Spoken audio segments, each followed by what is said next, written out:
In this video, I'm gonna go ahead and break down my thought process on the set that I did for Calle live bass, no requests. And wanted to make this video for you guys to share some advice and some tips that you can take into your next set that you're gonna be doing. And let me know in the comments below if you have any advice of your own or tips for myself and for any other DJs that might be in the comment section. And if you're new here, please consider subscribing, giving this video a thumbs up. And yeah, let's go ahead and get started. So the first thing that I like to do is ask about the format. I feel like some DJs may forget this part, but if you're playing somewhere new and maybe you've been asked to play it at a new party, always ask about the format because it might be different from what you think it is, especially if you've never been to it yourself. So ask about the format. That's really important. And the direction that was given to me was that, everybody here is a headliner. There's no limits. Play whatever you want. Bangers only. And I think if you're hearing that and you're a new DJ, that can be pretty vague and you can go pretty wide within that. So what I did was I did my homework on the other DJs and basically kind of try to figure out what type of style that they would enjoy to play for themselves. The reason for that is because the format and the direction that was given to me was probably the same for all those people, which it was because it was in the chat. So do your homework on the other DJs, whether that's going to, their sets and kind of understanding their styles, going onto their social media, looking at their content or the venues that they're at and the type of music that they typically play. And that should give you somewhat of a foundation when you're kind of compiling your list. Because at the end of the day, you do want to complement the DJs that are playing with you. So depending on your time slot, if you're the beginning, middle, the end, you just want to make sure that everything is very cohesive and it kind of makes sense musically. So there was one question that I didn't even think to ask, but one of the DJs asked if it was going to be hard transitions or if it was going to be like more beat matching type of transitions between the different DJs. And I thought, now that I'm thinking about it, I think that is a very important question to ask, especially the type of event that the promoters or the event people want to do. Because I'd say 99% of the time when I'm DJing with other DJs in open format rooms or hip hop rooms, it's beat matching. And that's kind of the expectation as a DJ. You should be able to do that. But also, it's important to learn how to do a hard transition as well, being able to work the mic, having a song queued up on the one, and just being able to execute that clean as well.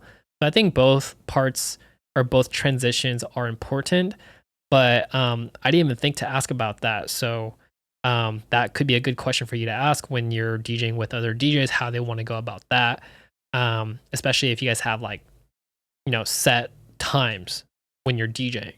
Now, I would understand this if you're going maybe every 20 minutes, every 15, every 10, or song for song, like a back-to-back set, something like that. Then you're not going to be, you're not going to be doing like a hard transition every single time because that just gets a little too much and it just doesn't make sense. There's too much disruption within the music itself.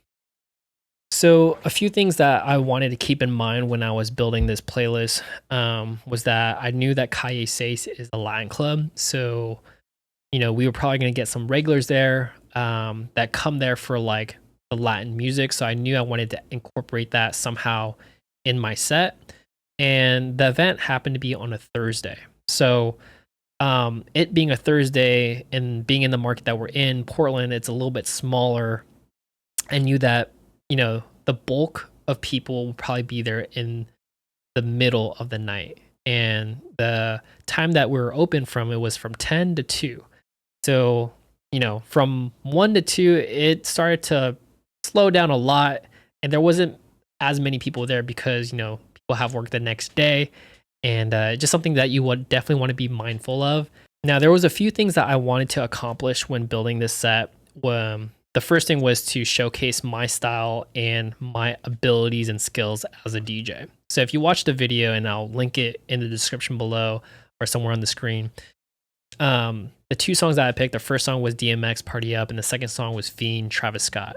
Now I've done this transition before for like social media with the wordplay transition, and the second song that I picked was Being by Travis Scott. It was more of like an up tempo, like house EDM electronic style edit. And the first song was DMX Party Up, original song, but I made like a very short, quick edit from it so that I can do the transition a little bit quicker instead of playing the song full out.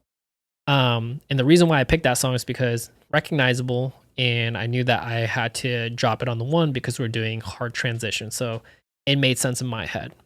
The other thing that I wanted to do in this set was add the element of surprise, and you can accomplish that in a lot of different ways. Selection, transitioning would be the two. But there's a lot of things that you can do what would help you kind of like stand out and make you a little bit different from the other DJs. And I think for me, I had different ranges in BPM, where some of the other sets that I've heard, they kind of kept things kind of constant, and not that to say it was predictable, but it was the same tempo for the entire set. It's not a bad thing. It's a style of DJing, and I say within house, techno is very much like that. There's certain points where there's like build up, but I think if you want to add an element of surprise, change in tempo, transitioning, wordplay, tone plays, and selection, those things right there, if you can craft those strategically, then it's going to make sense. Because let's say you play an hour set, and for the first 10 to 12 minutes, it's at one tempo. You switch it up, play it at a different tempo. It's going to have a different vibe, different engine, then you switch it back, or however you want to like go about it. But in something like that, you want to be mindful and understand that,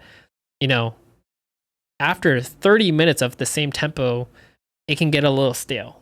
And that's just my opinion. Again, everybody is a little bit different, but I think having different tempos and different things to help add the element of surprise is going to help you build a better set. So that's it for this one. Hopefully you guys enjoyed that video. Again, let me know in the comments below if you guys have any questions. I can go a little bit deeper into this, but definitely wanted to put out this video because I felt like, one, I did put a lot of work and thought into this process of this specific playlist, this set. So hopefully you guys enjoyed it, and if you want to watch the other videos, I'll link that in the description below.